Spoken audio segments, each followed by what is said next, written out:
South ఇండియాలోనే biggest sorry store మన Varahi silks మన విజయవాడ ఎంజీ రోడ్లో ప్రారంభం.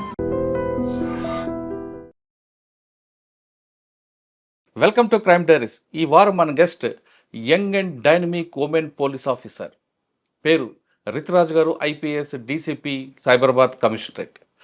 బీహార్ చెందిన రితురాజ్ గారు తెలంగాణ రాష్ట్రంలో మంచి వర్క్ చేస్తున్నారు. గద్వాల్లో పనిచేసినప్పుడు ఒక మంచి ఎలక్షన్, అంటే ఎటువంటి డిస్ప్యూట్ లేకుండా, ఎటువంటి ఇష్యూస్ లేకుండా ఎలక్షన్ కండక్ట్ చేశారు. ఆమె టాలెంట్ చూసిన తర్వాత నెక్స్ట్ ఆమెకి ఏసీబీలు ఇచ్చారు. యాంటీ కరప్షన్ బ్యూరోలో ఆవిడ హై ప్రొఫైల్ కేసును డీల్ చేశారు. హై ప్రొఫైల్ కేసు ఆమెకి ఇవ్వడం వెనుక ఆమె యొక్క క్రెడిబిలిటీ ఆ విధంగా ఉంది కాబట్టి, ఇన్వెస్టిగేషన్లో ఆవిడకున్న క్యాపబిలిటీ అలా ఉంది కాబట్టి సీనియర్ ఆఫీసర్ ఆమెకి హై ప్రొఫైల్ కేసు ఇచ్చారు. హై ప్రొఫైల్ ఎవరంటే కేటీఆర్ గారు, ఇన్వెస్టిగేషన్ ఆఫీసర్ డీసీపీ రితురాజ్ గారు. తర్వాత మేడం ప్రస్తుతం డీసీపీ మాదాపూర్లోకి వచ్చాక ఆమెకున్న ఛాలెంజ్ ఏంటి, ఆమెకున్న అచీవ్మెంట్ ఎలాగుంది, ఆమె గోల్ ఏంటి అనే విషయాల్ని మేడం తెలుసుకుంది. మేడం నమస్తే అండి. నమస్తే. రితురాజ్ గారు, ఫస్ట్ పేరు మీది గద్వాల్ ఎలక్షన్ చాలా పీస్ఫుల్గా జరిగిందని పేరు వచ్చింది. సెకండ్ వన్ ఏసీబీలో కేటీఆర్ గారి కేసులో వచ్చింది. అప్పుడు మీరు సెంట్రల్ ఇన్వెస్టిగేషన్ యూనిట్లో జాయింట్ డైరెక్టర్ అనుకుంటా. కరెక్ట్. సిఐయులో నేను జాయింట్ డైరెక్టర్ ఉన్నాను. కానీ అక్కడ ఆ కేసు ఇన్వెస్టిగేషన్ చేయలేదు, సూపర్వైజర్ చేశారు. కానీ మీకు ఆ పవర్ ఇచ్చారంటే మీ మీద ఉన్న కాన్ఫిడెన్స్ ఆ సీనియర్ ఆఫీసర్ అలాగ ఉంది కాబట్టి ఇచ్చారు. రైట్. తర్వాత మాదాపూర్ వచ్చారు. మాదాపూర్లో మీరు రాగానే మెయిన్ ఛాలెంజ్ ఏమొచ్చింది? ఎందుకంటే హైటెక్స్ ఎక్కువ ఉన్నారు, టెక్ కంపెనీలు ఎక్కువ ఉంటాయి. ఇక్కడ ఏ ఇష్యూ జరిగినా నేషనల్ వైజ్ పబ్లిసిటీ వస్తుంది కాబట్టి మాదాపూర్ మీరు రాగానే మెయిన్ ఛాలెంజ్ వచ్చింది. మీ అచీవ్మెంట్ ఎలాగుంది, మీ గోల్ ఏంటి? ఈ ప్రశ్న సమాధానం చెప్పే ముందు రితురాజ్ గారు Patna to Hyderabad journey, parents వాళ్ళ గురించి. ఫస్ట్ నేను పేరెంట్స్ గురించి చెప్తాను. నేను ఒరిజినల్ గా నలంద నుంచి ఉన్నాను, కానీ ఫాదర్ కి జాబ్ ఏంటంటే ఎక్కువ మంది నలందాలో నుంచి ఎక్కువ సివిల్ ఆస్పిరెంట్స్ సివిల్ ఉంటారు. యాక్చువల్లీ బీహార్, యూపీ ఇది అన్ని ఫ్యూడల్ స్టేట్స్ లాగా ఉంటది. అక్కడే సివిల్ సర్వీసెస్ కి ప్రెస్టీజ్ చాలా ఎక్కువ ఉంది. ప్రతి పేరెంట్స్ కి ఇదే ఒక డ్రీమ్ లాగా ఉంటది, దట్ మన పిల్లలు యూపీఎస్సీ క్లియర్ చేసి ఆఫీసర్ లాగా ఇక్కడికి వస్తాడు. చాలా ప్రెస్టీజ్ ఎక్కువ ఉంది. బీహార్ అనగానే ఒకప్పుడు మాఫియా రౌడీ ఉంటది, కానీ ఇప్పుడు నలంద నుంచి వచ్చే వాళ్ళు సివిల్ సర్వీస్ మీ వాళ్ళు ఎక్కువ కనిపిస్తుంటారు. అంటే అంత అంటే వాటర్ దా, లేదంటే ఎయిర్ దా, లేదంటే ఆ సాయిల్ కొన్న పవరా? జస్ట్ అంటే నేను ఒకటే మాట చెప్తాను, బీహార్ నుంచి వచ్చిన వాళ్ళు మేమందరు చాలా హార్డ్ వర్కింగ్ గా ఉంటాము. అండ్ స్టార్టింగ్ నుంచి ఇప్పటి వరకు కూడా నా మోటో కూడా అదే ఉంది, never to quit, don't quit. అంటే చాలా ఆబ్స్టికల్స్ వస్తూ ఉంది, చాలా హార్డ్ సిచ్యువేషన్ వస్తూ ఉంది, కానీ ఆగవద్దు. మీ డ్రీమ్ ఏముంది, దేనికోసం ఏమీ కావాలి అదే చేయాలి. అదే స్పిరిట్ నుంచి బీహార్ వాళ్ళు కూడా చాలా ట్రై చేసేస్తాడు. ఫాదర్ మదర్ ఏం చేస్తారు?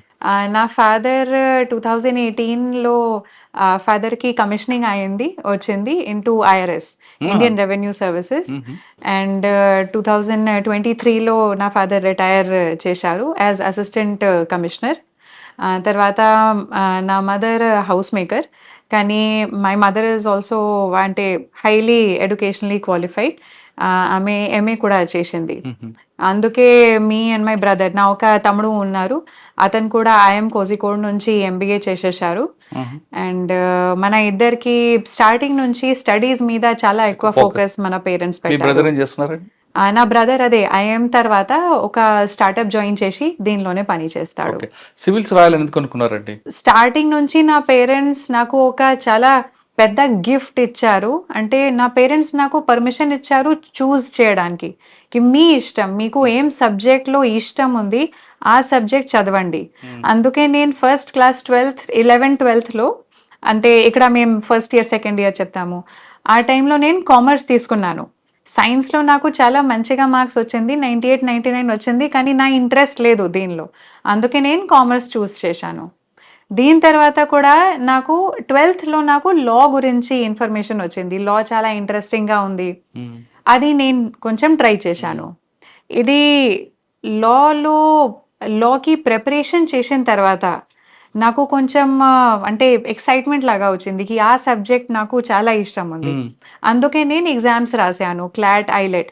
తర్వాత 2011లో నా సెలెక్షన్ జరిగింది ఐలెట్ ద్వారా NLU ఢిల్లీ కోసం, నేషనల్ లా యూనివర్సిటీ ఢిల్లీ. ఓకే. సో అది అక్కడే నేను చదివాను BALLB ఆనర్స్ 2011 నుంచి 2016. అది 5 yearsకి కోర్స్ ఉంటుంది. అది చేసినప్పుడు నా కాలేజ్ నుంచి కొంతమందికి సెలెక్షన్, మన సీనియర్స్కి సెలెక్షన్ జరిగింది. ఒక సీనియర్కి IASలో, ఒక సీనియర్కి IRSలో జరిగింది. అప్పుడే నాకు కొంచెం అంటే ఇది ఉంటది కదా, మీ పక్కన వాళ్ళు కొన్ని పని చేస్తే మీకు కూడా కాన్ఫిడెన్స్ వస్తుంది, ఇది పాసిబుల్ ఉంది, ఇది కూడా చేయాలి. అందుకే తర్వాత మేము ట్రై చేశాము. కానీ ఆ టైంలో నా ఒక అంటే థాట్ ఉంది కి నాకు ఫైనాన్షియల్ ఇండిపెండెన్స్ కావాలి. నా పేరెంట్స్ చాలా టైం వరకు నాకు ఫైనాన్షియల్గా సపోర్ట్ చేసేసారు. ఇప్పుడు నా బాధ్యత ఉంది వాళ్ళకి హెల్ప్ చేయడానికి, అట్లీస్ట్ వాళ్ళ నుంచి ఏమీ తీసుకోవద్దు. ఇప్పుడు వాళ్ళు కూడా అవసరం ఉంది, తో ఫైనాన్షియల్ ఇండిపెండెన్స్ కావాలి. అందుకే నేను ఫస్ట్ ఒక జాబ్ ప్లేస్మెంట్ కోసం నేను కూర్చున్నాను. కరెక్ట్. బికాజ్ UPSC చాలా లక్ చాలా ఇంపార్టెంట్ గా ఉంది. అంటే మీరు ఎంత పని చేసేస్తాడు, స్టిల్ అంటే 100% గ్యారంటీకి ఇది ఎగ్జామ్ కాదు, చాలా ఛాన్సెస్ ఉంటుంది. అందుకే ఒక సరిగ్గా ప్లాన్ బి ఉంటే మీ ప్రిపరేషన్లో కూడా మీకు కాన్ఫిడెన్స్ వస్తుంది. లేకపోతే సగం టైం మీరు ఇదే అనుకుంటారు కి రిజల్ట్లో పేరు రాకపోతే ఏం చేస్తాం. దీని కారణం కాన్ఫిడెన్స్ తగ్గిపోతుంది. అందుకే నేను ఒక ప్లాన్ బి ఫిక్స్ అప్ చేశాను. ప్లేస్మెంట్ కోసం నేను కూర్చున్నాను, నాకు మంచిగా జాబ్ కూడా వచ్చింది. అండ్ నాకు ఆ టైంలో ఈ కాన్ఫిడెన్స్ కూడా ఉంది కి నా CV చాలా మంచిగా ఉంది. నేను కాలేజ్లో ఉన్నా కూడా చాలా నా హార్డ్ వర్క్ పెట్టాను, GPA మంచిగా వచ్చింది. In case worst case scenario UPSCలో పేరు రాకపోతే కూడా నేను మళ్ళీ లా ఫర్మ్ జాయిన్ చేసి మంచిగా సెటిల్ అవుతాను. కానీ ఆ జాబ్ వచ్చిన తర్వాత నేను ఎగ్జామ్స్ కోసం కూర్చున్నాను. ఫస్ట్ టైంలో నా ఎగ్జామ్ క్లియర్ కాలేదు. ఆప్షన్ తీసుకున్నారండి మీరు? లా. నేను గ్రాడ్యుయేషన్ లా నుంచి చేశాను, అందుకే ఇది లా. కరెక్ట్. స్టార్టింగ్ నుంచి 0 నుంచి కొత్త సబ్జెక్ట్ స్టార్ట్ చేయడానికి అవసరం లేదు. అందుకే నేను లా తీసుకున్నాను. ఫస్ట్ టైంలో నా ప్రీలిమ్స్ క్లియర్ కాలేదు.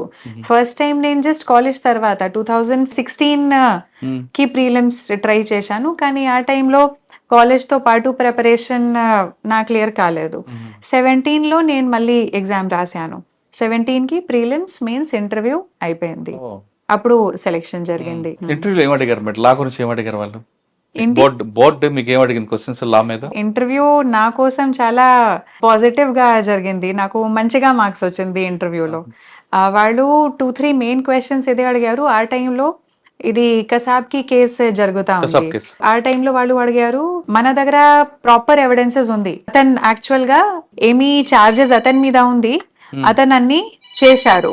కానీ అప్పుడు కూడా మేము చాలా రీసోర్సెస్ స్పెండ్ చేస్తాము, అతనికి జైల్లో పెడతాము, అతని మీద ఇన్వెస్టిగేషన్ నడుస్తూ ఉంది, ప్రాసిక్యూషన్ నడుస్తూ ఉంది, ఇది అవసరం ఉందా లేదా? దీనికోసం నేను అదే చెప్పాను, మన దగ్గర ఎవిడెన్సెస్ ఉంటుంది, కానీ ఆ ఎవిడెన్స్ సరిగ్గా ఉందా లేదా ఇది చెక్ చేయడానికి మన దగ్గర జ్యుడిషియరీ ఉంది.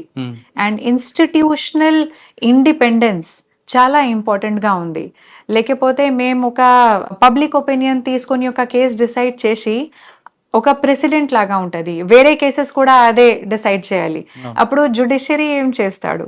అందుకే జ్యుడిషియరీకి ఏం బాధ్యత ఉంది, ఏం ప్రొసీజర్ ఉంది, అది ఫాలో చేయడానికి మన బాధ్యత. కాన్స్టిట్యూషన్ ఎలా చెప్తాడు అదే మనకు ఫాలో చేయాలి. ఓకే, ఇలాగా మన ఇంటర్వ్యూలో చాలా క్వశ్చన్స్ వస్తాయండి.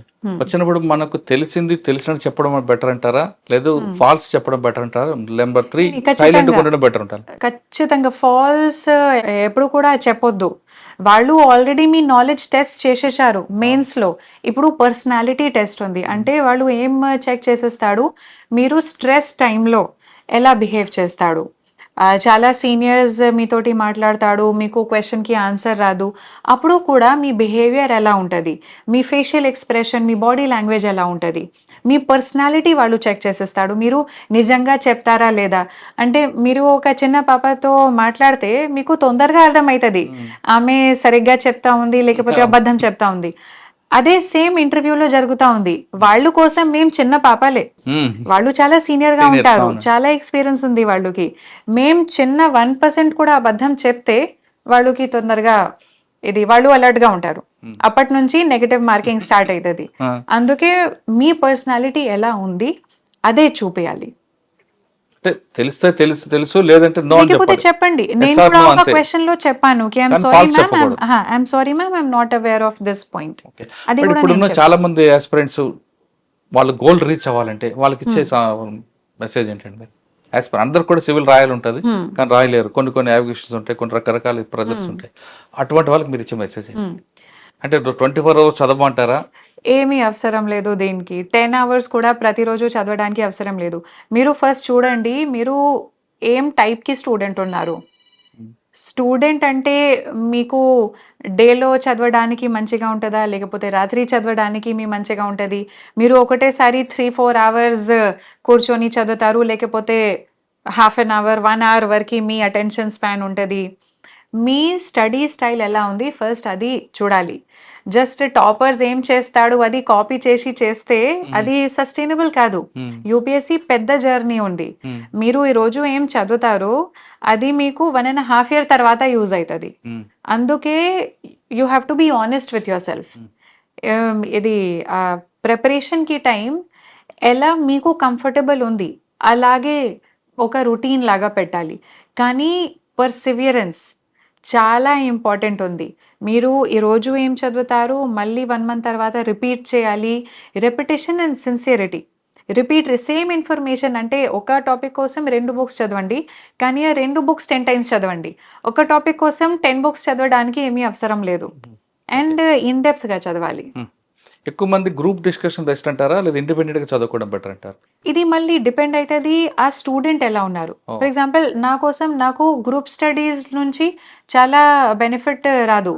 నేను స్వతంగా సెల్ఫ్ స్టడీ చేసి లేకపోతే కోచింగ్ తీసుకొని నేనే స్టడీ చేసేస్తాను. కానీ ఒక పర్సన్ కోసం ఉంటుంది, వాళ్ళకి గ్రూప్ స్టడీ నుంచి ఎక్కువ అర్థం అవుతుంది, వాళ్ళకి ఎక్కువ కాన్ఫిడెన్స్ వస్తుంది. సో ఒక పర్సన్కి ఏం సూట్ అవుతుంది అదేలాగా చేయాలి. అంతకని మనం వేరే కాపీ కొట్టకూడదు అంటారు?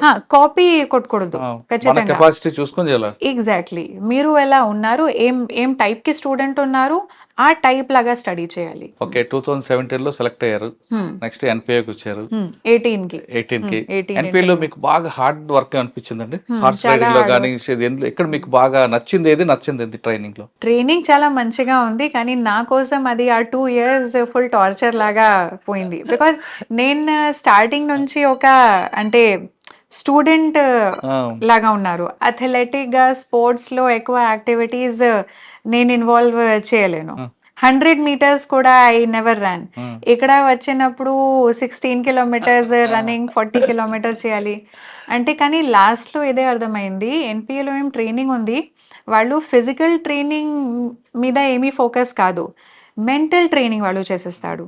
కి ఏమీ సిచ్యువేషన్ వస్తే క్లియర్ మైండ్ ఉండాలి. అండ్ వర్స్ట్గా సిచ్యువేషన్ వచ్చిన తర్వాత కూడా ఇది సరిగ్గా డిసిజన్ ఎలా తీసుకోవాలి అంటే అదే నేను చెప్పాను నా, ఇప్పటివరకు 100 meters కూడా ఐ కుడ్ నాట్ రన్, కానీ అక్కడ పోయినప్పుడు I could run 16 kilometers. So అంటే ఇది మైండ్కి లిమిటేషన్ ఉంది. అంటే మీ కాన్ఫిడెన్స్ లెవెల్ పెంచింది? కాన్ఫిడెన్స్ లెవెల్ పెంచింది. ఇప్పుడు ఎలా ఉంది ఆ ట్రైనింగ్ తర్వాత, ఏమీ సిచ్యువేషన్లో నాకు పెట్టండి నేను సర్వైవ్ చేస్తాను.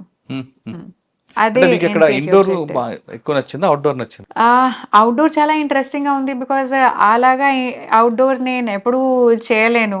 ఇండోర్ ఓకే, స్టార్టింగ్ నుంచి స్కూల్ కాలేజ్ లో నేను చదివాను, కానీ అండ్ అవుట్డోర్ లో వాళ్ళు ఏమేమి యాక్టివిటీస్ మన నుంచి చేపిస్తాడు అది చాలా డిఫరెంట్ గా ఉంది. ఎథిక్స్, సైబర్ క్రైమ్, లీగల్ చాలా సబ్జెక్ట్స్ ఉంటాయండి. మీకు బాగా కనెక్ట్ అయిన సబ్జెక్ట్ ఏదండి? Subject criminal laws. Law college లో ఉన్నప్పుడు కూడా నాకు క్రిమినల్ లాస్ చాలా నా ఫేవరెట్ గా ఉంది. అండ్ ట్రైనింగ్ టైంలో కూడా. ట్రైనింగ్ అయిన తర్వాత మీకు పాసింగ్ అవుట్ పీరియడ్, మీ యూనిఫామ్ వేసుకుని చూసినప్పుడు మీ మమ్మీ డాడీ ఏమన్నారు? ఎవరు రాదు, మన పిఓపి కోవిడ్ కి టైం జరిగింది, ఆ టైంలో ఎవరు రాలేదు. అన్ని అంటే దూరదర్శన్ లోనే ఆన్లైన్ వాళ్ళు చూసేశారు. కానీ తర్వాత కలిసి ఉంటారు కదా, వాళ్ళు చాలా ప్రౌడ్ గా ఫీల్ చేశారు. చాలా ప్రౌడ్. ఫస్ట్ పోస్టింగ్ అప్పుడు వాళ్ళు వచ్చారు, చూసారా? మీ ఫ్యామిలీస్ లో ఎవరు కూడా యూనిఫామ్ సర్వీస్ లేరు కదా? ఎవరు లేదు. మిమ్మల్ని చూడగానే మీ డాడీ మీ మమ్మీ చాలా ప్రౌడ్? చాలా ప్రౌడ్. వాళ్ళ అంతా మీ రిలేటివ్స్ అందరికి చెప్పుకున్నారా వాళ్ళు? అన్ని రిలేటివ్స్ బీహార్లో ఐపీఎస్ అంటే చాలా వాళ్ళు ఎక్కువ ప్రెస్టీజ్ ఉంది. అవును. సో చాలా ఫుల్ ఎక్స్టెండెడ్ ఫ్యామిలీ కూడా చాలా ప్రౌడ్ గా ఫీల్ అవుతారు. ఓకే, ఫస్ట్ పోస్టింగ్ ఇక్కడ ట్రైనింగ్ తర్వాత ట్రైనింగ్ తర్వాత ఇది ఫస్ట్ టైం నేను ఏఎస్పీ లాగా కరీంనగర్లో చేశాను. తర్వాత అడిషనల్ ఎస్పీ అడ్మిన్ సూర్యాపేటలో. దీని తర్వాత నేను సైబరాబాద్కి వచ్చాను, డీసీపీ సైబర్ క్రైమ్స్. దీని తర్వాత నేను గద్వాల్కి పోయాను యాజ్ ఎస్పీ గద్వాల్. అక్కడే 2 ఎలక్షన్స్ తర్వాత, state election and general election తర్వాత నేను ఏసీబీకి వచ్చాను. అండ్ ఏసీబీలో 15 months చేసిన తర్వాత నేను ఇక్కడికి వచ్చాను. ఫస్ట్ మీకు అక్కడ ఏఎస్పీ కరీంనగర్ ఏముందండి ఛాలెంజ్ అక్కడ? ఆ టైంలో అదే నా ఫస్ట్ ఎక్స్పోజర్. ఆ టైంలో ఎలా క్రైమ్ ఇన్వెస్టిగేషన్ చేయాలి, గ్రీవియస్ కేసెస్ ఎలా ఇన్వెస్టిగేట్ చేయాలి, ఎలా డ్రాఫ్టింగ్ చేయాలి, అది నేను చాలా నేర్చుకున్నాను ఆ టైంలో. Okay, Karimnagar additional SP Suryapet. Additional SP admin సూర్యాపేటలో సూర్యాపేటలో అదే అడిషనల్ ఎస్పీ అడ్మిన్ అంటే అడ్మినిస్ట్రేటివ్ వర్క్. ఒక డిపిఓ మెయింటైన్ చేయడానికి ఎలా అడ్మినిస్ట్రేటివ్ వర్క్స్ ఉంటుంది, అకౌంటింగ్, బడ్జెట్స్ ఎలా ఉంటుంది, మన పర్సనల్ కి హెచ్ఆర్ పని ఎలా ఉంటుంది, అది అన్ని నేను చదివాను. Next posting DCP cyber crimes. Cyber crime ఏముంది మేడం ఛాలెంజ్? సైబర్ క్రైమ్ అనగా ఇప్పుడు వరల్డ్ అంతా దాని చుట్టూ తిరుగుతుంది కదా, ట్రెండింగ్ క్రైమ్. సైబర్ క్రైమ్ ఆ టైంలో చాలా ఇది అడ్వర్టైజ్మెంట్ ఫ్రాడ్స్ చాలా పెరిగింది 2022-23లో. మళ్ళీ ఇప్పుడు కూడా నేను చూస్తాను, ఇప్పుడు ఇన్వెస్ట్మెంట్ ఫ్రాడ్స్ చాలా ఎక్కువ ఉంది. అండ్ మెయిన్ ప్రాబ్లం ఉంది, ఈ సైబర్ క్రిమినల్స్ మన ఎమోషన్స్కి ఎక్స్ప్లాయిట్ చేసేస్తాడు. గ్రీడ్ చాలా టైం అంటే పర్సన్ కి మెసేజ్ వస్తుంది, మీకు 2 lakh కి లాటరీ వచ్చింది, మీరు 25,000 పే చేస్తే 2 lakh వస్తుంది. అది చూసి అంతా హ్యాపీగా ఫీల్ అవుతారు, ఏమీ చెక్ చేయరు, ఇమ్మీడియట్ గా 25,000 పే చేసేస్తాడు. తర్వాత ఏం జరుగుతుంది, ఏమీ 2 lakh రాదు, ఆ 25,000 కూడా పోయింది. ఓకే, ఇది కాకుండా డిజిటల్ అరెస్ట్, ఏపీకే ఫైల్స్ ఇవన్నీ కూడా ఉన్నాయి కదా, వాటిని ఎలా మనం కంట్రోల్ చేయాలంటే? పబ్లిక్ ఏంటి అంటే సైబర్ క్రైమ్ అవ్వడం వేరు, తర్వాత మీ ఇన్వెస్టిగేషన్ చేయడం వేరు కాకుండా అసలు పబ్లిక్ లోనే అవేర్నెస్ తీసుకొస్తే ఫస్ట్ ఫుల్ స్టాప్ అక్కడ పడుతుంది కదా. అసలు డిజిటల్ అరెస్ట్ ఉందంటారా? డిజిటల్ అరెస్ట్ ఇప్పుడు నడుస్తా ఉంది. కరెక్ట్. దీనికోసం జస్ట్ మన సైడ్ నుంచి ఏం పాసిబుల్ ఉంది, అవేర్నెస్. మేము ట్రై చేసేస్తాము, ఇప్పుడు చాలా మేము అవేర్నెస్ సెషన్స్ కూడా పెడతాము, చెప్తాము కి డిజిటల్ అరెస్ట్ లాగా ఏమీ లేదు. అడ్మిన్ నేర్చుకున్నాక అడ్మిన్ లో బాగానే వచ్చింది మీకు ఎక్స్పోజ్. ఏంటి? Suryapet admin. Suryapet admin. Okay, correct. Suryapet admin 6 months అంటే 8 months అని అక్కడే నేను 6 months చేశాను. Next first posting cyber crime నేర్చుకున్నారు. సైబర్ క్రైమ్ లో చాలా విషయాలు తెలుసా మీకు? అంటే డిజిటల్ అరెస్ట్ అనేది లేదు. డిజిటల్ అరెస్ట్ ఇది మళ్ళీ ఒక కొత్త ఫ్రాడ్ లాగా ఉంది, ఫ్రాడ్ లాగా సిస్టమ్ ఉంది. వాళ్ళు మళ్ళీ ఏం ఎమోషన్ ఎక్స్ప్లాయిట్ చేసేస్తాడు, భయం. ఒక పార్టీకి భయం పెట్టి, ఒక యూనిఫామ్ ఫేక్గా యూనిఫామ్ వేసుకొని ఒక పార్టీకి భయం పెట్టి వాళ్ళు డబ్బులు తీసుకుంటారు. ఆ టైంలో ఏం చేయాలి, ఆ పర్సన్కి ఈ అవేర్నెస్ ఉండాలి కి ఈలాగా అన్ని ఫేక్గా ఉంది. ఒక పోలీస్ ఆఫీసర్ దగ్గర అంత టైం లేదు, వాళ్ళు వీడియో కాల్ చేసి చెప్తాడు మీరు ఈ కేసులో ఉన్నారు, ఈ కేసులో ఉన్నారు. ఈ అంటే డిజిటల్ అరెస్ట్ చేయడానికి మన దగ్గర ఇది కంప్లీట్గా ఫేక్ ఉంది, ఫ్రాడ్ ఉంది, పవర్ లేదు, ఏమీ ఇలాగా లా లేదు. ఈ అవేర్నెస్ ఉంటే వాళ్ళు ఇమీడియట్ గా ఫోన్ కట్ చేసేస్తాడు. ఇది కాకుండా ఏపీకే ఫైల్స్ మీద ఫ్రాడ్ అవుతుందండి, అది ఏ విధంగా చేస్తుంటారు? అదే మళ్ళీ ఏపీకే ఫైల్స్ లో ఏముంటది, మీకు మెసేజెస్ వస్తుంది. మెసేజ్ లో యూ హ్యావ్ వన్ 2 lakh కి లాటరీ వచ్చింది, ఈ లింక్ క్లిక్ చేసి మీరు claim your prize, link click చేసి మీకు అమౌంట్ వస్తుంది. అది చూసి వేరే వాళ్ళు క్లిక్ చేసేస్తాడు. చాలా టైమ్స్ ఏముంటుంది, ఆ లింక్ క్లిక్ చేసినప్పుడు ఒక ఫైల్ మీ ఫోన్లో ఇమీడియట్గా వస్తుంది, దీనిలో వైరసెస్ ఉంటుంది. ఇప్పుడు చాలా మంచిగా టెక్నాలజీ వచ్చింది అండ్ వైరసెస్ నుంచి చాలా పాసిబిలిటీస్ ఉన్నాయి. వాళ్ళు మీ డేటా థెఫ్ట్ చేసేస్తాడు, లేకపోతే మీ అన్ని పాస్వర్డ్స్ స్టీల్ చేసేస్తాడు, చాలా పాసిబిలిటీస్ ఉన్నాయి. అందుకే ఒక వేరే అన్నోన్ సోర్స్ నుంచి లింక్ వస్తే లింక్కి క్లిక్ చేయకూడదు ఖచ్చితంగా. సైబర్ క్రైమ్ లో మీరు ఎంతకాలం పనిచేస్తారండి? 1 year? 15 months, 1 year ఇంకా 15-16 months. ఓకే, నెక్స్ట్ అక్కడ నుండి మీరు గద్వాల్కి ఫస్ట్ పోస్టింగ్. గద్వాల్లో ఏముందండి ఛాలెంజ్ వెళ్ళగానే? ఒకప్పుడు గద్వాల్ అంటే క్రైమ్, ఇప్పుడు లేదు అనుకోండి. ఇప్పుడు నేను చేశాను, ఆ టైంలో క్రైమ్ ఎక్కువగా లేదు, కానీ అక్కడే ప్రాబ్లమ్స్ ఏముంది, కొంచెం బ్యాక్వర్డ్గా డిస్ట్రిక్ట్ ఉంది. అందుకే పెటిషనర్స్కి సరిగ్గా అంటే లీగల్ రెస్పాన్స్ పోవాలి మన పోలీస్ స్టేషన్స్ నుంచి, అది సరిగ్గా చూడాలి. వాళ్ళకి చాలా ఎక్కువ అంటే వాళ్ళు వస్తాడు, పెటిషన్ ఇస్తాడు, కానీ ఆ పెటిషన్ మీద సరిగ్గా యాక్షన్ జరిగిందా లేదా, ఇది చూడడానికి మన బాధ్యత ఉంది. అక్కడ ఛాలెంజ్ ఉంది ఎదురైందంటే అటువంటి ప్రాబ్లమ్స్ మీరు ఐడెంటిఫై చేశారా? ఆ టైంలో అంటే గద్వాల్లో మెయిన్ ఇది మళ్ళీ అక్కడే కూడా ట్రెస్ పాస్ కి చాలా ఇష్యూస్ ఉంటది. ఒక ప్రాపర్టీలో ఒక పర్సన్ కి పేరు మీద ఉంది, కానీ వేరే వాళ్ళు వచ్చి చాలా సంవత్సరాల నుంచి వాళ్ళే ఉంటారు. అప్పుడు వేరే పార్టీ వచ్చి క్లెయిమ్ చేసేస్తాడు, మన దగ్గర అన్ని పేపర్స్ ఉన్నాయి, మీరు ఎలా వస్తాడు. ఆ టైంలో పోలీస్కి ఏం లిమిటేషన్స్ ఉన్నాయి, అది సరిగ్గా కనుక్కొని దీని మీద యాక్షన్ తీసుకోవాలి. ఇది మెయిన్ పాయింట్ ఒక నేను అక్కడే చూశాను. ఇది కాకుండా ప్రాపర్టీ అఫెండర్స్ ఎక్కువ కనిపిస్తుంది. ప్రాపర్టీ అఫెండర్స్ ఎక్కువ, బికాజ్ ఇది గద్వాల్లో ప్రాబ్లం ఏముంది, డైరెక్ట్ రైల్వే లైన్ ఉంది, అందుకే బయట నుంచి అఫెండర్స్ వచ్చి చేసి ట్రైన్ నుంచి వెళ్ళిపోతారు. ఆ టైంలో మేము చేశాము, ఒక మన చాలా మంచిగా ఒక అక్కడే ఏసీపీ ఉన్నారు వెంకటేశ్వర్లు, అతను చెప్పారు, అతనికి ఇది ఐడియా కి ఇది మన ట్రాఫిక్ రైల్వే స్టేషన్ ఏముంది, ఆ స్టేషన్కి 2 సైడ్స్కి మేము సరిగ్గా సీసీటీవీ కవరేజ్ అండ్ ఇది పెట్రోలింగ్ పెడతాము ఒక టైంకి. అది చేసిన తర్వాత మనకు చాలా అంటే తగ్గిపోయింది. తర్వాత అక్కడే ఉన్నప్పుడు నేను సీసీటీవీస్ కూడా చాలా పెంచాను, ఏమేం రిపేర్స్ కావాలి, ఏమేం కొత్త కావాలి, అది కూడా అదే అక్కడే ఉన్న పర్సన్స్తో పాటు మేము చేశాము.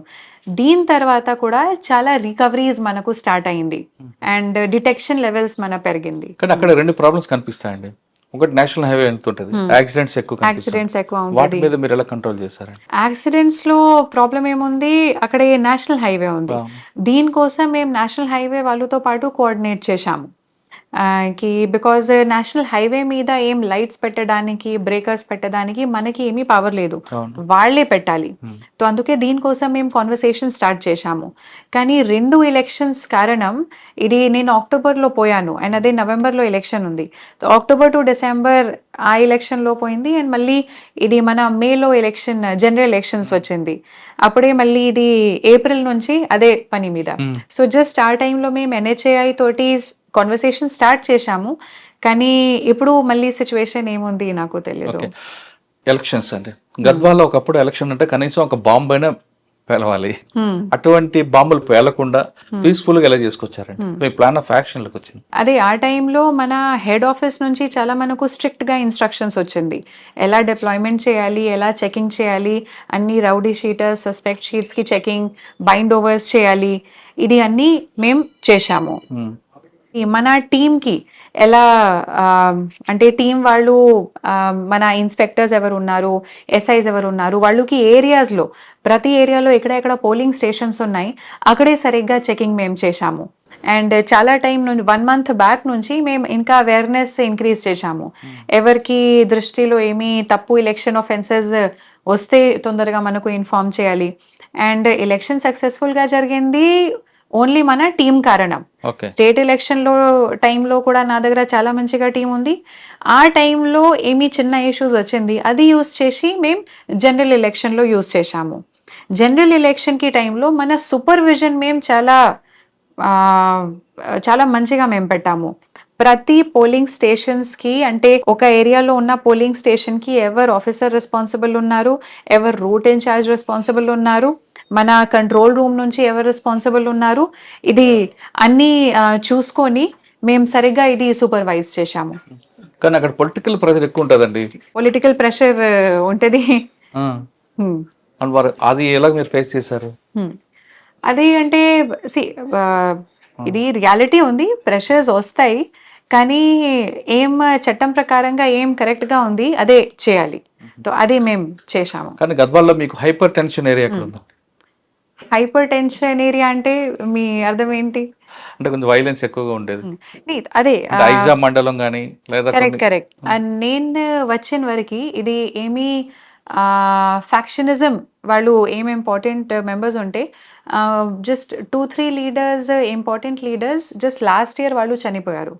దీని కారణం ఫ్యాక్షనిజం కూడా చాలా తగ్గిపోయింది, ఎక్కువ ఆ టైంలో లేదు. గద్వాల తర్వాత అంటే నెక్స్ట్ పోస్ట్ గద్వాల తర్వాత నేను ఏసీబీకి వచ్చాను. ఏసీబీలో రాగానే ఫస్ట్ ఒక హై ప్రొఫైల్ కేసు మీకు సూపర్వైజర్ ఆ ప్రెజర్ ఏమైనా వచ్చిందండి, తీసుకున్నారా? అంటే ప్రెషర్ కాదు, నేను సిఐయులో ఉన్నాను, సిఐయులో ఒక కేసు వచ్చింది, ఆ కేసు నేను సూపర్వైజ్ చేశాను. అది రివీల్ చేయొచ్చా చేయకూడదు? అది అంటే అది ఏసీబీకి పని ఉంది. ఇప్పుడు నేను మాదాపూర్కి వచ్చాను. ఓకే, మాదాపూర్ రాగానే మేము ఛాలెంజ్ ఇవ్వచ్చు. మాదాపూర్ వచ్చినప్పుడు అదే అంటే డీసీపీ మాదాపూర్ కొంచెం ఛాలెంజింగ్ పొజిషన్ ఉంది. అప్పుడే నాకు మంచిగా సపోర్ట్ ఉంది మన కమిషనర్ సార్కి, జాయింట్ సిపి సార్కి, అండ్ సీనియర్స్కి సపోర్ట్ ఉంటే మనకు కూడా కాన్ఫిడెన్స్ వస్తుంది. అండ్ ఇక్కడ మన మెయిన్ 2-3 మ్యాటర్స్ ఉన్నాయి. ఇప్పుడు మాదాపూర్లో కూడా క్రైమ్ ఏరియాస్ చాలా ఎక్కువ ఉంది. క్రైమ్కి ఎలా సూపర్వైజ్ చేయాలి, డిటెక్షన్ ఎలా పెరగాలి, దీని కోసం మన దగ్గర స్పెషల్ వింగ్స్ కూడా ఉన్నారు. సిసిఎస్ టీమ్స్ ఉన్నాడు, ఎస్ఓటీ టీమ్స్ ఉన్నాడు. వాళ్ళతోటి ఎలా కొలాబరేట్ చేసి ఈ క్రైమ్కి డిటెక్షన్ పెరగాలి అండ్ క్రైమ్కి ప్రివెన్షన్ ఎలా చేయాలి, అదే ఇప్పుడు నా మేజర్ ఫోకస్ ఉంది క్రైమ్ గురించి. ఛాలెంజ్ ఏమొచ్చిందండి ఇక్కడ? ఎక్కువ డ్రగ్స్ ఫోకస్ ఉంటుంది, లేడీస్ హాస్టల్స్ ఉంటాయి, అది దానికి లిమిట్ ఉండదు, దానికి ప్రికాషన్స్ ఉండవు. కరెక్ట్. అవన్నీ మీరు కౌంట్ చేస్తున్నారా? ఈ లేడీస్ హాస్టల్ గురించి ఇప్పుడు మన దగ్గర ఒక ఎస్సీ ఆర్గనైజేషన్ ఉంది. ఎస్సీ వాళ్ళు ఏం చేశారు, చాలా హాస్టల్స్కి ఇది సరిగ్గా ఆడిట్ చేసేసారు. ఇప్పుడు అదే నెక్స్ట్ మంత్లో అదే నా ఆబ్జెక్టివ్ ఉంది. వాళ్ళకి ఆడిట్లో ఏమేం ఫైండింగ్స్ వచ్చింది, అంటే వయలేషన్స్ ఉన్నాయి హాస్టల్స్ వాళ్ళ నుంచి, లేకపోతే ఇక్కడ ఏమేం ప్రాబ్లమ్స్ ఉన్నాయి, అది సరిగ్గా చూసి దీనికి ఎన్ఫోర్స్మెంట్ చేయాలి. డ్రగ్స్ వాటి మీద ఫోకస్ డ్రగ్స్ కోసం ఫార్చునేట్లీ ఇప్పుడు మన దగ్గర మన ఎస్ఓటీ టీమ్స్ ఉన్నారు, టీజీ న్యాప్ కూడా ఉన్నారు. వాళ్ళు కూడా చాలా ఎక్కువ సూపర్విజన్ ఉంటుంది. మన ఫోకస్ ఏముంటది కి ఒకసారి దొరికినప్పుడు వాళ్ళకి పాస్ట్ బిహేవియర్ ఎలా ఉంది, ఎక్కడి నుంచి వాళ్ళు స్టార్ట్ చేసేసారు, ఆ ఏరియాస్ మీద ఫోకస్ చేసి ఇంకా ఎవరు మళ్ళీ అదే రూట్లో పోతారు, చాలా యూత్గా ఇన్వాల్వ్ అవుతారు, వాళ్ళకి ప్రివెంట్ చేయడానికి. సో దాట్ మళ్ళీ కొత్త ఆఫెన్సెస్ సేమ్ ప్లేస్ నుంచి కాకూడదు. మాదాపూర్ ఏరియాలో ఒకవైపు హైటెక్ సిటీ, మరోవైపు స్లమ్ ఏరియా, మరోవైపు ఇంకో డిఫరెంట్ ఏరియా మూవింగ్ ఉంటాయండి. 3 ఏరియాలు ఎలా మీరు ఒకటే ఫ్రేమ్ లో చూస్తారండి? డిఫరెంట్ ఫ్రేమ్ లో చూస్తారా లేదా ఒకటే ఫ్రేమ్ లో చూస్తారా? ఒకటే ఫ్రేమ్ లో ఎలా మీరు చూస్తాడు? ఒక స్లమ్ ఏరియాలో వేరే ప్రాబ్లమ్స్ ఉంటది, దీనికి వేరే టైప్ లో డీల్ చేయాలి. హైటెక్ ఏరియాస్ లో వేరే ప్రాబ్లమ్స్ ఉంటది, దీనికి సెపరేట్ సొల్యూషన్స్ ఉంటది. ఉంది కానీ ఎక్కువ దేని మీద మీ ఫోకస్ ఉంటుంది? హైటెక్ మీద ఉంటుందా, స్లమ్ ఏరియా మీద ఉంటుందా? అది 50-50 చేయాలి. ఇది రెండు నా పరిధిలో వస్తుంది. ఒకళ్ళు ఎక్కువ పెడితే ఒకళ్ళు తక్కువ పెడితే మళ్ళీ డిస్బ్యాలెన్స్ అవుతుంది. అందుకే ఏమేమి ఇష్యూస్ వస్తుంది అది అన్ని ఇష్యూస్ మీద ఫోకస్. మాదాపూర్ లో Miyapur sub division and Madhapur sub, ఈ రెండిట్లో దేని మీద ఎక్కువ ఉంటుంది? కంపారిజన్ పాసిబుల్ కాదు. మాదాపూర్ లో చాలా ఇది రాయదుర్గం, గచ్చిబౌలి, మాదాపూర్ వస్తుంది, అది క్రైమ్ హెవీగా ఉంది. మళ్ళీ మియాపూర్ డివిజన్ లో మియాపూర్, చందానగర్ లో చాలా ఎక్కువ ప్రాపర్టీ క్రైమ్స్ ఉంటుంది, అది కూడా సరిగ్గా చూడాలి. తో నా ఉద్దేశం అదే ఉంది. మియాపూర్ డివిజన్ కోసం క్రైమ్ మీద నేను ఫోకస్ చేస్తాను. మాదాపూర్ డివిజన్ లో నేను ఇది మెయిన్ ఐటీ మన కంపెనీస్ కి ఏమేం ఇష్యూస్ ఉన్నాయి, చీటింగ్ కేసెస్ చాలా ఎక్కువ ఉంది, ఎకానమిక్ ఒఫెన్సెస్ ఉంది, ఈ మ్యాటర్స్ మాదాపూర్ డివిజన్ మీద నేను ఫోకస్ చేస్తాను. మాదాపూర్ అనగానే సైబర్ క్రైమ్ కనిపిస్తుంటాయి, వైట్ కలర్ అఫెన్స్ కనిపిస్తారు. కానీ మియాపూర్ లో మీకు ప్రాపర్టీ ఒఫెన్సెస్, పిక్ పాకెట్స్ కూడా కనిపిస్తారు. కరెక్ట్. వాళ్ళ మీద మీ ఫోకస్ ఉందంటారా? ప్రాపర్టీ ఒఫెండర్స్ మియాపూర్ డివిజన్ లో, అండ్ ఇక్కడ మాదాపూర్ డివిజన్ లో economic crime and white collar crime. కానీ ఇక్కడ డ్రగ్స్ ఉంటుంది, అది గంజా ఉంటదండి మియాపూర్. గంజా అది కూడా ఉంది. కరెక్ట్. ఈ మధ్యన రికవర్ చేశారా గంజాకి? అదే ఇప్పుడు మన ప్రెస్ మీట్ కూడా ఉంటుంది. ఎస్ఓటీ టీమ్ తో పాటు మేము ఇది 41 kg గాంజా కొల్లూరులో దొరికింది, తర్వాత 15 grams MDMA దొరికింది, అండ్ ఇంకా ఆల్పరాజోలం కూడా ఇప్పుడు రీసెంట్ గా మనకు 1.2 kgs దొరికింది చందానగర్ లో. ఇది ఇప్పుడు మనకు దొరికింది, కానీ దీనికి హిస్టరీ ఏంటి, ఎలా ఇది స్టార్ట్ అయింది, ఎక్కడి నుంచి సప్లై ఉంది, ఇది అన్ని మేము ఫోకస్ గా పెట్టాము. మీరు ఆల్రెడీ లాలో సీనియర్ కాబట్టి ఇటువంటి కేసుల్లో కన్వర్షన్ రావాలంటే ఇప్పుడు మీ దొరికిన క్వాంటిటీ ఇంటర్మీడియట్ క్వాంటిటీయా, కమర్షియల్ క్వాంటిటీయా, ఇవన్నీ డివైడ్ చేస్తాం.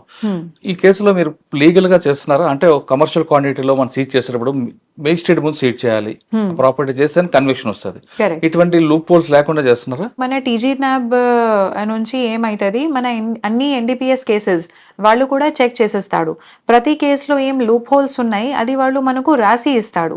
దీని కారణం మన వాళ్ళు కూడా ఎక్కువ మంచిగా అండర్స్టాండింగ్ అవుతుంది కి ఏం మిస్టేక్స్ మన సైడ్ నుంచి జరుగుతా ఉంది, ఎలా దీనికి రిపీట్ చేయకూడదు.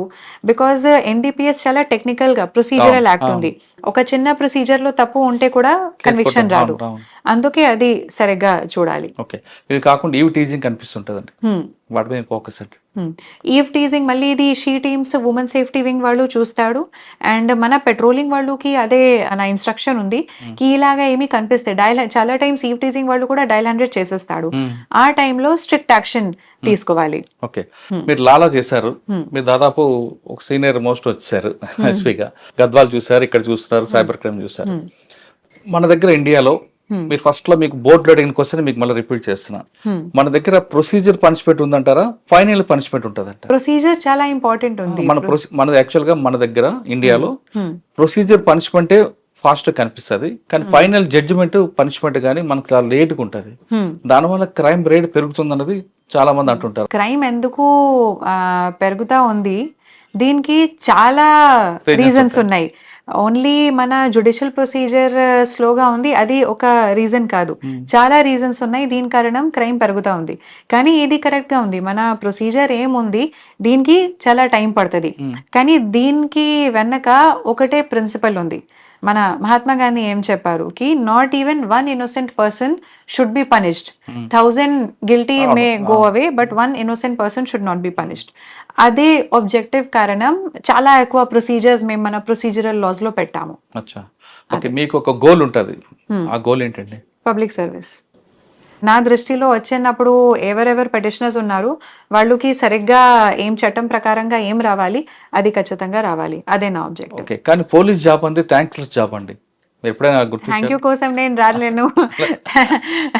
ఒక పర్సన్ నాకు థ్యాంక్ యూ చెప్తాడు, దీనికోసం ఇక్కడికి రాలేను.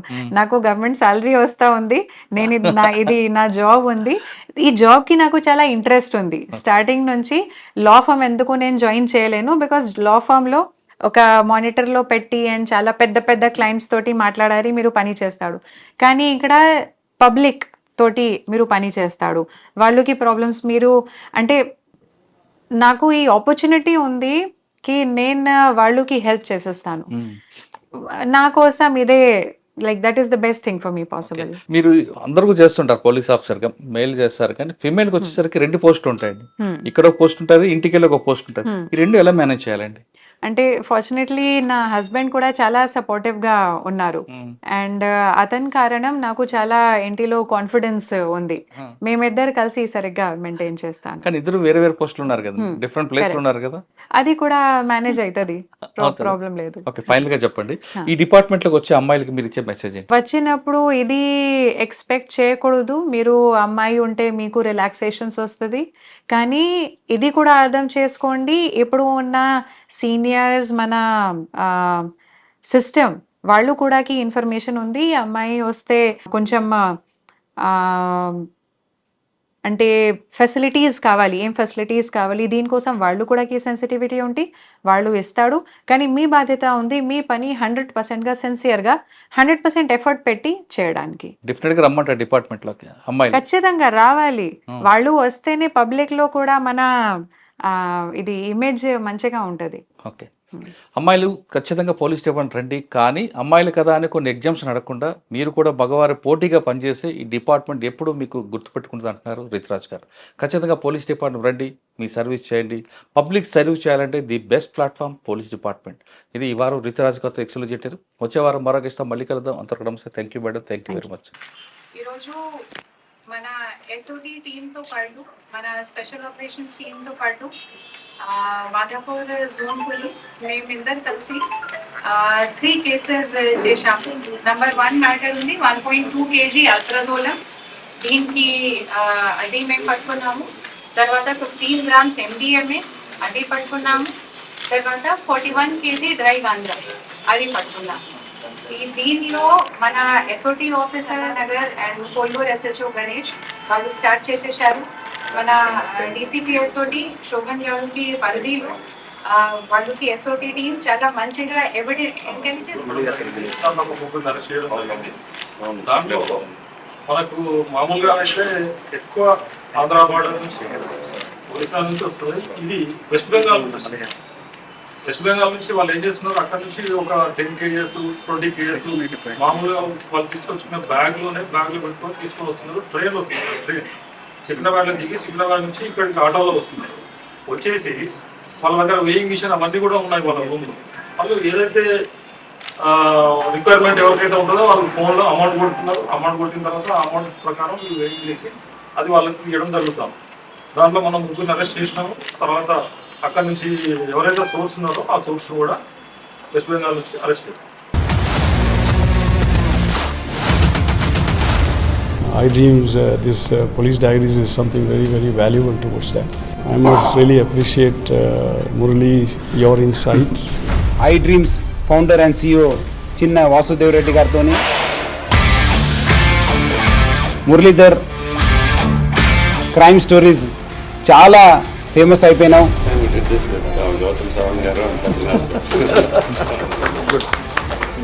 Well done. Congratulate him for doing so well, and I congratulate him, his boss also, for doing so well.